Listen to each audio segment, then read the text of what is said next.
আল্লাহর হাবিব সাল্লাল্লাহু আলাইহি ওয়াসাল্লাম একবার মসজিদে নববীতে ঢুকলেন। ঢুকেই দেখলেন সাহাবারা কথা বলছে। এক সাহাবী বললেন, আমার কাছে তো সবচেয়ে অবাক লাগে যে আল্লাহ তাআলা সর্বপ্রথম যে মানুষকে বানালেন ওনার নাম কি? সবাই পড়েন, তুমি মাটির আদমকে প্রথম সৃষ্টি করিয়া ঘোষণা করিয়া দিলে শ্রেষ্ঠ বলিয়া, তাই তো নূরের ফেরেশতা করে আদমকে সেজদা। ঠিক কিনা? তাই তো নূরের ফেরেশতা করে হে আদমকে সেজদা, সবার চেয়ে সম্মান দিলে মাটির আদমকে। আল্লাহু আল্লাহু তুমি জাল্লে জালালুহু, শেষ করা তো যায় না গে তোমার গুণগান। আল্লাহু আল্লাহু, সুবহানাল্লাহ পড়েন। সাহাবী বললেন যে আমার কাছে সবচেয়ে অবাক লাগে যে আল্লাহ তাআলা প্রথম মানুষ হিসেবে আদম আলাইহিস সালামকে বানালেন আর ওনাকে উপাধি দিলেন সফিউল্লাহ। আদম আলাইহিস সালামের উপাধি উত্তর দিতে হবে আওয়াজ করে। আদম আলাইহিস সালামের উপাধি কি ছিল? আল্লাহর হাবিব সাল্লাল্লাহু আলাইহি ওয়াসাল্লাম দূরে দাঁড়িয়ে শুনছেন সাহাবাদের কনভারসেশন। আরেক সাহাবা বললেন, আরে আমার কাছে তো এর চেয়েও বেশি অবাক লাগে যে তিনি মূসা আলাইহিস সালামকে বানিয়েছেন নাজিউল্লাহ। নাজিউল্লাহ যে আল্লাহর সাথে নাজা ইউনাজি মুনাজাত করে, গোপনে কথা বলে, কালিমুল্লাহ। এটা অবাক লাগে যে আল্লাহ তাআলা কোনো মিডিয়া ছাড়া, ভায়া ছাড়া, মাধ্যম ছাড়া পৃথিবীর একটা মানুষের সাথে সরাসরি কথা বলবেন। আমার কাছে তো ওনার মর্যাদাটা সবচেয়ে বড় মর্যাদা মনে হয়, উনি নাজিউল্লাহ। আরেক সাহাবা বললেন, আমার কাছে তো এর চেয়েও বেশি অবাক লাগে সাইয়েদনা ইব্রাহিম আলাইহিস সালামের ব্যাপারটা, কারণ ওনাকে আল্লাহ তাআলা বানিয়েছেন খলিলুল্লাহ। তাহলে একজনকে পাওয়া গেল সফিউল্লাহ, আরেক নবীকে পাওয়া গেল কালিমুল্লাহ বা নাজিউল্লাহ, আরেক নবীকে পাওয়া গেল খলিলুল্লাহ। এই কনভারসেশন যখন আল্লাহর হাবিব সাল্লাল্লাহু আলাইহি ওয়াসাল্লাম শুনলেন, আল্লাহর হাবিব সাল্লাল্লাহু আলাইহি ওয়াসাল্লাম মসজিদে নববীতে প্রবেশ করে সাহাবাদেরকে বললেন, তোমরা যা বলেছো আমি সব শুনেছি, তোমরা যা বলেছো সব সত্যই বলেছো, ঠিকই বলেছো। আল্লাহ তাআলা একজনকে বানিয়েছেন সফিউল্লাহ, একজনকে বানিয়েছেন খলিলুল্লাহ, একজনকে বানিয়েছেন কালিমুল্লাহ। তবে জেনে রেখো আমি হচ্ছি হাবিবুল্লাহ, আমি Habibullah. The higher status, the highest peak of the status, সবচেয়ে উঁচু স্ট্যাটাস হচ্ছে আমার। খলিলুল্লাহ মানে আল্লাহর বন্ধু, হাবিবুল্লাহ মানে হচ্ছে আল্লাহর বন্ধু। কিন্তু খলিলুল্লাহ এমন বন্ধু যেই বন্ধু আল্লাহকে খুশি করার জন্য কাজ করে, আর হাবিবুল্লাহ হচ্ছে আল্লাহর এমন বন্ধু যেই বন্ধুকে খুশি রাখার জন্য আল্লাহ নিজেই কাজ করে। আল্লাহর হাবিব সাল্লাল্লাহু আলাইহি ওয়াসাল্লাম ছিলেন হাবিবুল্লাহ। চিল্লায় বলেন, তিনি কি ছিলেন? হাবিবুল্লাহ। এত মর্যাদা, এত সম্মান, এত স্ট্যাটাস গোটা বিশ্বের দ্বিতীয় কারো আছে? আল্লাহর হাবিব সাল্লাল্লাহু আলাইহি ওয়াসাল্লামের নুরানি চেহারার মতো চেহারা পৃথিবীর অন্য কারো আছে? কোনো দিক দিয়ে আল্লাহর হাবিবের সাথে কোনো মানুষের কোনো ধরনের কম্প্যারিজন, তুলনা চলতে পারে না। Weather is the fitness, weather is the skin colour, weather is the sound, weather is the status, is out of any kind of comparison. তিনি সব ধরনের তুলনার ঊর্ধ্বে। As a father, as a teacher, as a commander, as a lawgiver, as a lawmaker, as a reformer of the society, Muhammad is the superman of the world. সুবহানাল্লাহ পড়তে পারলেন না? স্বামী হিসেবে, বাবা হিসেবে, নেতা হিসেবে, সমাজ সংস্কারক হিসেবে, নবী হিসেবে আল্লাহ রাসূল সাল্লাল্লাহু আলাইহি ওয়াসাল্লাম হচ্ছেন এই পৃথিবীর একজন সুপারম্যান।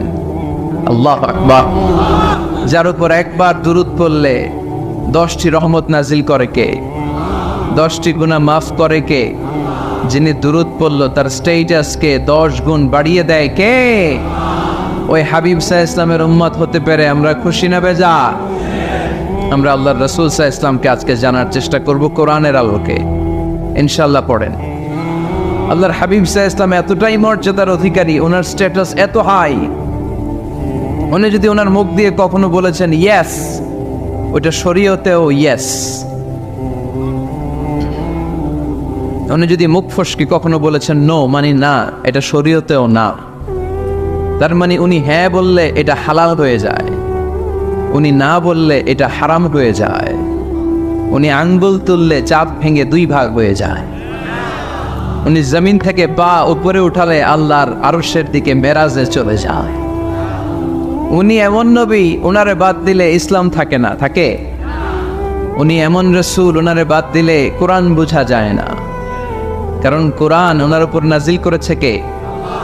উনি এমন হাবিব যাকে বাদ দিলে হাদিস বোঝা যায় না, কারণ এই হাদিস হচ্ছে এই প্রিয় নবীর মুখনিসৃত বাণী, ঠিক কিনা? উনি এমন রসুল যাকে বাদ দিলে সালাত বোঝা যায় না, কারণ সালাত কেমন করে পড়তে হয়, আদায় করতে হয় বিশ্বনবী হাতে কলমে শিক্ষা দিয়েছেন, ঠিক কিনা? এক সাহাবী সালাত পড়ছিলেন, সালাত পড়ে আল্লাহর হাবিব সাল্লাল্লাহু আলাইহি ওয়াসাল্লামের কাছে আসলেন। আল্লাহ রাসূল বললেন, সাল্লি ফা ইন্নাকা লাম তুসাল্লি, রিপিট ইউর সালাত because you didn't offer your সালাত ইন এ কারেক্ট ওয়ে। আবার নামাজ পড়া হয় নাই। সাহাবী যে আবার পড়লেন, আবার আসলেন, আল্লাহর হাবিব বললেন আবার পড়ো, হয় নাই। সাহাবী পরে আসলেন, আল্লাহর হাবিব বললেন সাল্লি ফা ইন্নাকা লাম তুসাল্লি, আবার নামাজ পড়া হয় নাই। এবার সাহাবী এসে কেঁদে দিলেন, এসে বললেন, ইয়া রাসূলুল্লাহ, এর চেয়ে ভালো তো আমি পড়তে পারি না। আল্লাহর হাবিব জড়িয়ে ধরলেন আর বললেন, আসো শিখিয়ে দেই কেমন করে সালাত পড়বে। সালাতে কোনো তাড়াহুড়ো করবে না। রুকুতে যখন যাবে তোমার পিঠটা হবে স্ট্রেইট ফরওয়ার্ড, স্ট্রেইট ফরওয়ার্ড। রুকু থেকে সোজা হয়ে দাঁড়াবে, দুই সেজদার মাঝখানে সোজা হয়ে বসবে। সেজদায় যখন যাবে রিল্যাক্স করবে। সালাতে কি করতে হয়? রিল্যাক্স। আমার সাথে সাথে সবাই আওয়াজ করে পড়েন, রিল্যাক্স। সালাতে রিল্যাক্স করবেন, আপনি তাড়াহুড়ো করতে পারবেন না। আল্লাহর হাবিব সাল্লাল্লাহু আলাইহি ওয়াসাল্লাম শিখালেন কিভাবে সালাত পড়তে হয়। তার মানে এই নবীরে বাদ দিলে সালাত বোঝা যায়, এই নবীকে বাদ দিলে সিয়াম বোঝা যায় না। সিয়াম কেমন করে পালন করতে হয় এই নবী শিখিয়েছেন। এই নবীকে বাদ দিলে হজ বোঝা যায় না, কারণ এই হাবিব বলেছেন, খুযু আন্নী মানাসিকাকুম, কেমন করে হজ করতে হয় আমার কাছ থেকে শিখে নাও। এ নবী এমন নবী, এ নবীরে বাদ দিলে জান্নাতে যাওয়া যায় না, ঠিক কিনা? এজন্য এই হাবিবরে বাদ দেয়া যাবে? আল্লাহর হাবিবের চাইতে শ্রেষ্ঠ কাউরে পাওয়া যাবে? আমার নবীর চাইতে বিশ্বস্ত কেউ আছে? সে কোন বন্ধু বলো বেশি বিশ্বস্ত? সে কোন বন্ধু বলো বড় বিশ্বস্ত?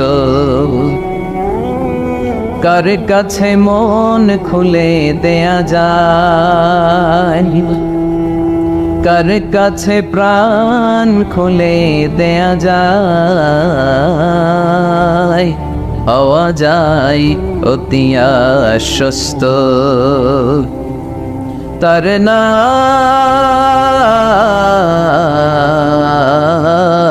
আহমদ বড় বিশ্বস্ত। সুবহানাল্লাহ। ওনার চাইতে বিশ্বস্ত গোটা দুনিয়ায় দ্বিতীয় কাউকে খুঁজে পাওয়া যাবে?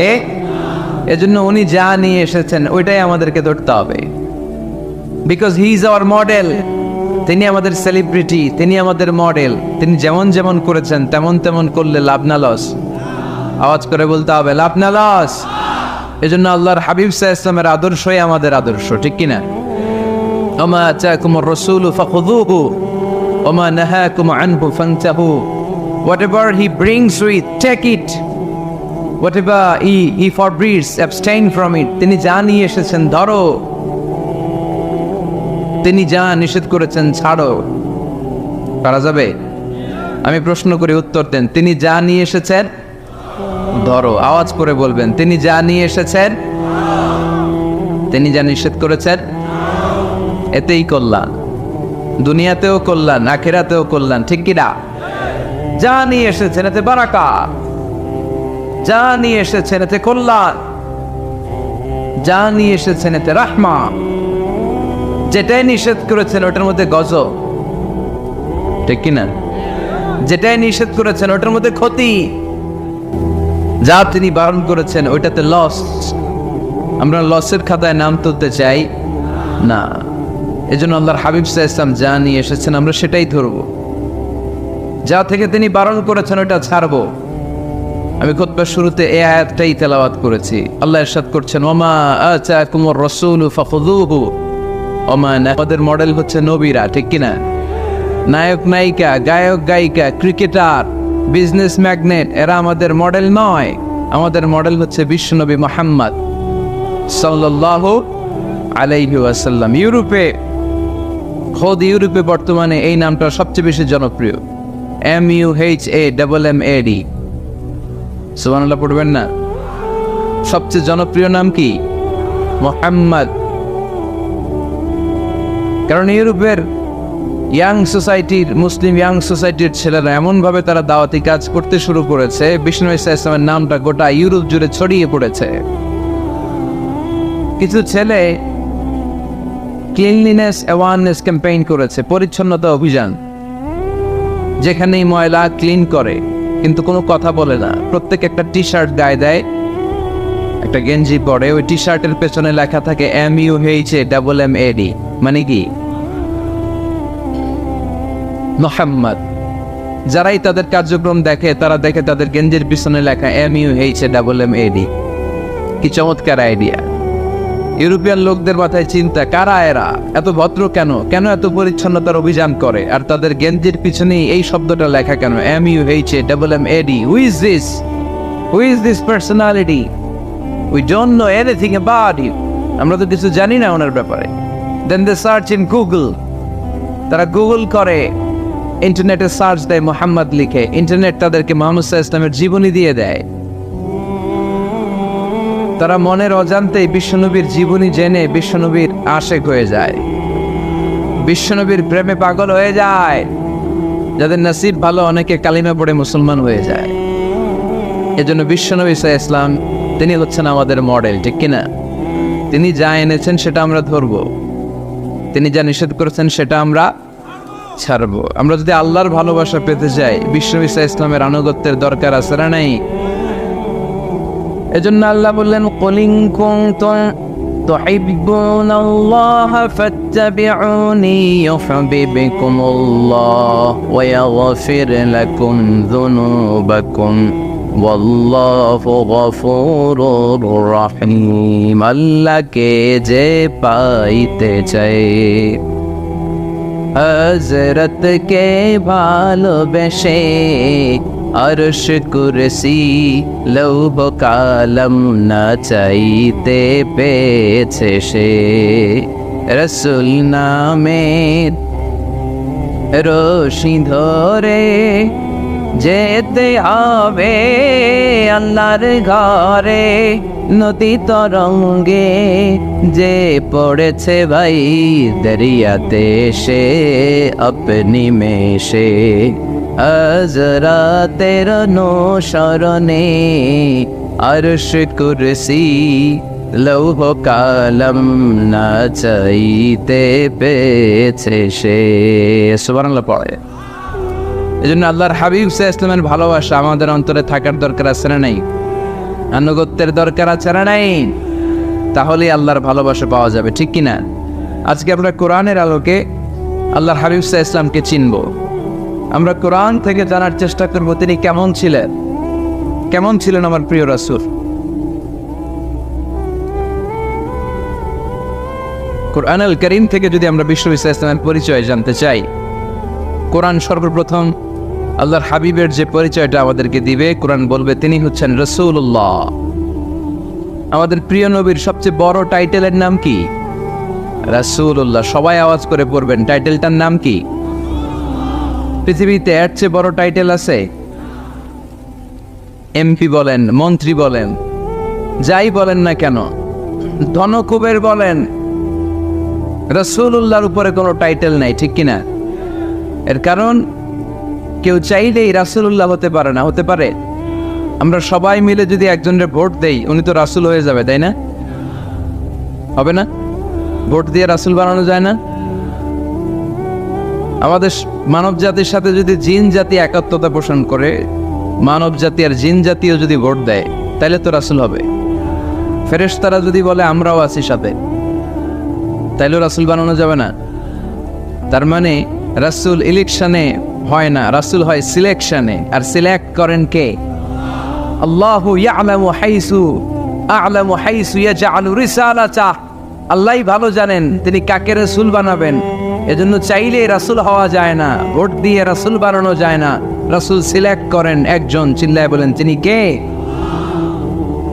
এজন্য কালামুল্লাহ মাজিদে বিশ্বনবীর সর্বপ্রথম যে পরিচয়টা পাওয়া যায়, কোরআন আমাদের সামনে আমাদের নবীর পরিচয় করিয়ে দিচ্ছেন, মুহাম্মাদুর রাসূলুল্লাহ والذين معه أشداء على الكفار رحماء بينهم। কোরআন সর্বপ্রথম বিশ্বনবীর পরিচয় আমাদের সামনে তুলে ধরলেন আর বলল, কোরআন আমাদেরকে জানিয়ে দিল আমাদের প্রিয় নবীর প্রথম টাইটেল হলো তিনি হলেন রাসূলুল্লাহ সাল্লাল্লাহু আলাইহি ওয়াসাল্লাম। তাহলে আল্লাহর হাবিব সাল্লাল্লাহু আলাইহি ওয়াসাল্লামের প্রথম পরিচয় রাসূলুল্লাহ। আওয়াজ করে বলেন তো প্রথম পরিচয় কি? রাসূলুল্লাহ। তিনি আল্লাহর বার্তাবাহক, আল্লাহ তাআলার পক্ষ থেকে বাণীবাহকের কাজ তিনি করেন। কিন্তু আমার নবী এতটাই বিনয়ী ছিলেন, এতটাই হাম্বল ছিলেন, আউট অফ হাম্বলনেস তিনি নিজেকে রাসূল বলে পরিচয় করে দেবার আগে তিনি নিজেকে আল্লাহর দাস বা গোলাম বলে পরিচয় দিতেন। পড়েন সুবহানাল্লাহ। বিনয়ের কারণে তিনি বলতেন, ইন্নী আব্দুল্লাহি ওয়া রাসূলুহু, নিশ্চয় আমি আল্লাহর দাস, নিশ্চয় আমি আল্লাহর গোলাম, তারপর আমি আল্লাহর রাসূল। আল্লাহর হাবিব যখন আল্লাহর কাছে দোয়া করতেন, আল্লাহর হাবিব বলতেন, আল্লাহুম্মা ইন্নী আবদুক ওয়া ইবনু আবদিক ওয়া ইবনু আমাতিক নাসিয়াতি বিয়াদিক। আল্লাহর হাবিব বলতেন, আল্লাহ আমি আপনার গোলাম, শুধু আমি আপনার গোলাম নয়, আমি গোলামের ঘরের গোলাম। আল্লাহু আকবার। আমার বাবা আব্দুল্লাহ আপনার গোলাম, আমার দাদা আব্দুল মুত্তালিব আপনার গোলাম, আমার দাদার বাবা তিনিও আপনার গোলাম, আমার মা হলো আপনার বান্দি। সুবহানাল্লাহ পড়েন। তাহলে তিনি রাসূল হওয়ার পরেও তিনি নিজেকে গোলাম বলে পরিচয় দিতেন, দাস বলে পরিচয় দিতেন। আমরাও যখন সালাতে তাশাহুদে পড়ি, আশহাদু আল্লা ইলাহা ইল্লাল্লাহ ওয়া আশহাদু আন্না মুহাম্মাদান আবদুহু ওয়া রাসূলুহু, তিনি আল্লাহর আবদ, তিনি আল্লাহর দাস, তারপরে তিনি আল্লাহর রাসূল। বিনয়ের কারণে আল্লাহর হাবিব সাল্লাল্লাহু আলাইহি ওয়াসাল্লাম পরে রাসূল হিসেবে পরিচয়টা পেশ করতেন। আগে বলতেন আমি আল্লাহর গোলাম, আমি আল্লাহ।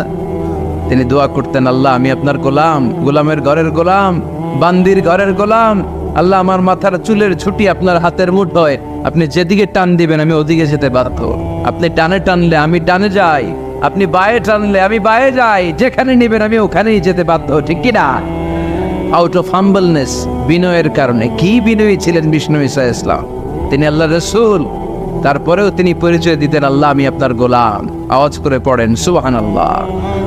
তাহলে প্রথম যে পরিচয় কোরআন আমাদেরকে দিল সেটা হচ্ছে আমাদের প্রিয় নবী ছিলেন রাসূলুল্লাহ। আওয়াজ করে বলেন পরিচয়টা কি? এর চেয়ে বড় পরিচয় হতে পারে? হতে পারে? দ্বিতীয় পর্যায়ে কোরআন আমাদেরকে জানাচ্ছে যে তিনি শুধু রাসূলুল্লাহই নয়, তিনি শুধু আল্লাহর রাসূলই নন, তিনি হচ্ছেন শেষ রাসূল, তিনি হচ্ছেন শেষ নবী, তিনি খাতামুন নবিয়্যিন। ওনার পরে আর কোন নবী আসবে? চিল্লায় বলেন। এ হায়দারগঞ্জের একজন যদি ঘোষণা দেয় আমি নবী, কি করবেন? ওই একজনকে মায়ের কারে দয়, হ্যাঁ কি করবেন আপনারা? কি করবা? মায়ের আইজো মায়ের কাইলো মায়ের, মায়ের উপরে ওষুধ নাই। ঠিক কিনা? আল্লাহর হাবিব সাল্লাল্লাহু আলাইহি ওয়াসাল্লাম তিনি ছিলেন শেষ রাসূল। সাইয়েদনা আদম আলাইহিস সালাম থেকে শুরু করে ঈসা আলাইহিস সালাম পর্যন্ত এই যে নবী আসার যে চেইন, এই ধারাবাহিকতা, বিশ্বনবীকে এই দুনিয়াতে পাঠিয়ে ওই চেইনকে আল্লাহ পরিপূর্ণ করে দিলেন। চিল্লায় পড়েন আল্লাহু আকবার। এজন্য কোরআন আমাদেরকে বলে, মা কানা মুহাম্মাদুন আবা আহাদিম মির রিজালিকুম ওয়ালাকিন রাসূলুল্লাহি ওয়া খাতামান নাবিয়্যিন। মুহাম্মদ তোমাদের কোন ছেলেদের পিতা নয়, পুরুষের পিতা নন, তিনি হলেন আল্লাহর রাসূল, তিনি হলেন শেষ নবী, তারপরে কোন নবী হবে না। ঠিক কি না? এজন্য আল্লাহর হাবিব বলতেন, লা নবিয়্যা বা'দি, আমার পরে কোনো নবী নাই, ওয়ালা রাসূলা, আমার পরে কোনো রাসূল নাই। তবে লাউ কানা বা'দি নবিয়্যুন লাকানা উমর, তবে আমার পরে যদি নবী হওয়ার যোগ্যতা কারো মধ্যে থাকে, আমার কলিজার টুকরা সাহাবা ওমরের সেই যোগ্যতা আছে। প্রভু তুমি বলেছ রাসূল দেবে না, বলনি দেবে না ওমর, বলনি দেবে না হামজা তারি, খালিদ বিজয় সমর। প্রভু তুমি বলেছ রাসূল দেবে না, বলনি দেবে না ওমর, বলনি দেবে না হামজা তারিক, খালিদ বিজয় সমর। প্রভু তুমি বলেছ রাসূল দেবে না, ঠিক কি না? আল্লাহর হাবিব বললেন আমার পরে কোনো নবী নাই, আমার পরে কোনো রাসূল নাই, তবে আমার পরে যদি নবী হওয়ার যোগ্যতা কারো থাকে ওমরের সেই যোগ্যতা আছে। সুবহানাল্লাহ বলেন। আল্লাহর হাবিব সাল্লাল্লাহু আলাইহি ওয়াসাল্লামের জামানায় এক লোক নবুয়তি দাবি করেছিল, ওর নাম ছিল মুসাইলামা। নাম কি ছিল? নাম শুনছেন না আপনারা? এসে নবুয়তির দাবি করে বলে, ইয়া মুহাম্মদ আন-নবুওয়াতু নিসফুন লাকা ওয়া নিসফুন লি, নবুয়ত তোমার অর্ধেক আমার অর্ধেক, আমার অর্ধেকটা আমারে বুঝায় দাও। নাউজুবিল্লাহ পড়বেন না? আল্লাহর হাবিব বললেন কি নাম তোর? এই বেয়াদবটা বলল আমার নাম মুসাইলামা। আল্লাহর হাবিব বলেন আজ থেকে তুই শুধু মুসাইলামা নয়, আজ থেকে তুই মুসাইলামাতুল কাযযাব, মিথ্যাবাদী ভণ্ড মুসাইলামা, ঠিক কি না? এই বেয়াদবটা বিশ্বনবীকে কপি করত, আমার নবী যেমন যেমন করতেন ও তেমন তেমন করত। আল্লাহর হাবিব সাল্লাল্লাহু আলাইহি ওয়াসাল্লাম মদিনার নবজাতক শিশুদের মাথায় হাত বুলিয়ে দিলে বাচ্চাদের মাথার চুল বড় হয়ে যেত। এই বেয়াদবটাও কপি করে অনুকরণ করে তার এলাকায় নবজাতক বাচ্চাদের মাথায় হাত বুলিয়ে দিত, কিন্তু চুল বড় হওয়া তো দূরের কথা, যেই বাচ্চার মাথার তালুর মধ্যে এই বেয়াদবের হাত লাগছে ওই বাচ্চাগুলোর মাথা আজীবন ছিল টাক মাথা, কোনো চুলই গজায় নাই। আল্লাহর হাবিব সাল্লাল্লাহু আলাইহি ওয়াসাল্লাম লোনা পানির কুয়ার ভেতরে কুলি করে ফেলে দিলে ওই কুয়ার পানি মিঠা পানির কুয়ায় পরিণত হয়ে যেত, আর এই বেয়াদব মিঠা পানির কুয়ার মধ্যে কুলি ফেললে ওটা লোনা পানির কুয়া হয়ে যেত। আল্লাহর হাবিব সাল্লাল্লাহু আলাইহি ওয়াসাল্লাম দোয়া পড়ে গাছের মধ্যে ফু দিলে গাছের ফলনে বাম্পার ফলন হতো, আর এই বেয়াদব কোনো গাছের মধ্যে ধরলে মুহূর্তের মধ্যে ওই গাছ মরে যেত। তার মানে নবীর সাথে বেয়াদবি করেছে, ঠিক কি না? আল্লাহর হাবিব সাল্লাল্লাহু আলাইহি ওয়াসাল্লামের পরে আর কোন নবী আছে? মির্জা গোলাম আহমদ কাদিয়ানী নাম শুনছেন? শোনেন নাই? কে কে হাত তোলেন তো? সবাই শুনছেন? এই বেয়াদবটাও কাদিয়ান এলাকার লোক, সেও নবুয়তির দাবি করেছিল, কিন্তু তার পরিণাম ভালো হয় নাই, ঠিক কিনা? নবীরা পবিত্র, নবীরা যেই জায়গাটায় মারা যায় ওই জায়গাটাও পবিত্র, কিন্তু এই বেয়াদবটা মারা গেছে টয়লেটের ভেতরে, টয়লেটের টাঙ্কি ভেঙে পায়খানার গোডাউনের ভেতরে পড়ছে, পায়খানা খাইতে খাইতে ব্যর্থ হয়ে গেছে এত বড়, মেথর এনে শিকল দিয়ে বেঁধে টেনে হিচড়ে একে উপরে উঠানো লাগছে। এগুলো প্রমাণ করে আল্লাহর হাবিব সাল্লাল্লাহু আলাইহি ওয়াসাল্লামের পরে কেউ যদি নবুয়তির দাবি করে তার পরিণাম ভালো হয় না, চিল্লায় বলেন ঠিক কিনা? এজন্য সহিহ মুসলিমের বর্ণনা, আল্লাহর নবী বললেন মাসালি ওয়া মাসালুল আমবিয়াই মিন ক্বাবলি কামাসালি রাজুলিন বানা বাইতান, আমার দৃষ্টান্ত আর আমার আগের নবীদের দৃষ্টান্ত ওই ব্যক্তির মতো যেই ব্যক্তি একটা ঘর বানিয়েছে। কি বানিয়েছে? খেয়াল করে শুনবেন। আল্লাহর হাবিব বললেন আমার দৃষ্টান্ত আর আগের সব নবীদের দৃষ্টান্ত হচ্ছে ওই ব্যক্তির মতো যে ব্যক্তি একটা ঘর বানিয়েছে, যেই ঘরটা অনেক সুন্দর করে সে ডিজাইন করেছে, ঘরের ডানে বায়ে উপরে নিচে সামনে পেছনে এত সুন্দর ডিজাইন, নিখুঁত, খুব ধরার মতো কোনো জায়গা নাই। লোকজন এসে যারাই ঘরটা দেখে সবাই বলে বাহ বাহ, কি বলে, এত সুন্দর ঘর আমরা দেখি নাই। তবে একটা জায়গায় একটা ভুল ছিল, একটা জায়গায় একটা খুঁত ছিল, ঘরের একটা ওয়ালে ইটের গাঁথুনির জায়গাটাতে এক জায়গায় একটা ইটা কম ছিল। কি কম ছিল? ইটা কম ছিল। সবাই বললো তোমার ঘরটা অনেক সুন্দর, এক জায়গায় একটু সমস্যা, দেয়ালের গাঁথুনিতে একটা ইটা নাই। বিশ্বনবী সাল্লাল্লাহু আলাইহি সাল্লাম বলেন ফাআনাল লাবিনা ওয়া আনা খাতামুন নাবিয়িন, আমি হচ্ছি সেই ইটা, আমাকে যখন আল্লাহ তাআলা ওই জায়গায় গ্যাপ পূরণের জন্য রেখে দিল গোটা বিশ্বটা উজালা হয়ে গেল, নবুয়তির মালাটা পরিপূর্ণ হয়ে গেল। ফাআনাল লাবিনা ওয়া আনা খাতামুন নাবিয়িন, আমি হলাম সেই ইটা, আমাকে যখন আল্লাহ তাআলা দুনিয়ায় পাঠালেন গোটা দুনিয়াটারে আলোকিত করে দিল কে? এরা হতে হেলে দুলে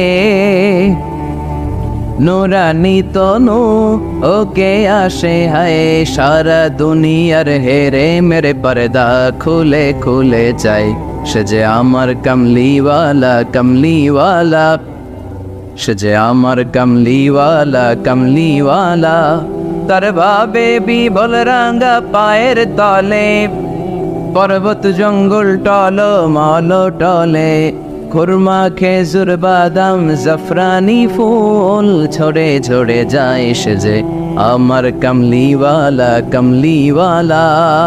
সুবহানাল্লাহ পড়েন। এজন্য আল্লাহর হাবিব বলতেন, আমি শেষ নবী, আমি শেষ রাসূল, আমার পরে কোনো রাসূল নাই, আমি হলাম খাতামুন নবিয়্যিন। সুবহানাল্লাহ পড়েন। তাহলে কোরআন সর্বপ্রথম আল্লাহর হাবিবের যে পরিচয়টা দিল সেটা হচ্ছে আল্লাহর হাবিব হচ্ছেন রাসূলুল্লাহ। আওয়াজ করে বলেন তো তিনি কি ছিলেন? আল্লাহ রাসূল ছিলেন। দ্বিতীয় যে পরিচয়টা কোরআন আমাদেরকে দেয় সেটা হচ্ছে তিনি যেন তেন রাসূল নন, তিনি হচ্ছেন শেষ রাসূল, শেষ নবী, খাতামুন নবিয়্যিন। তার মানে আমার নবীর পরে আর কোনো নবী পৃথিবীতে আসবে। তিন নাম্বার কোরআন যে পরিচয়টা আল্লাহর হাবিবের আমাদের সামনে তুলে ধরেছে সেটা হচ্ছে তিনি রাসূল ছিলেন, শেষ রাসূল ছিলেন, তবে তিনি মানুষ ছিলেন। তিনি কি ছিলেন? আওয়াজ করে বলেন। আমার নবী কি জিন ছিল? ফেরেশতা ছিল না? কি ছিল? আওয়াজ করে বলেন, কি ছিল? তিনি মানুষ ছিলেন, তবে যেন তেন মানুষ নন, অসাধারণ মানুষ। কেমন মানুষ? তিনি মানব, সাধারণ মানব নন, তিনি মহামানব। তিনি নবী, তিনি যেন তেন নবী ছিলেন না, তিনি মহানবী। ঠিক কিনা?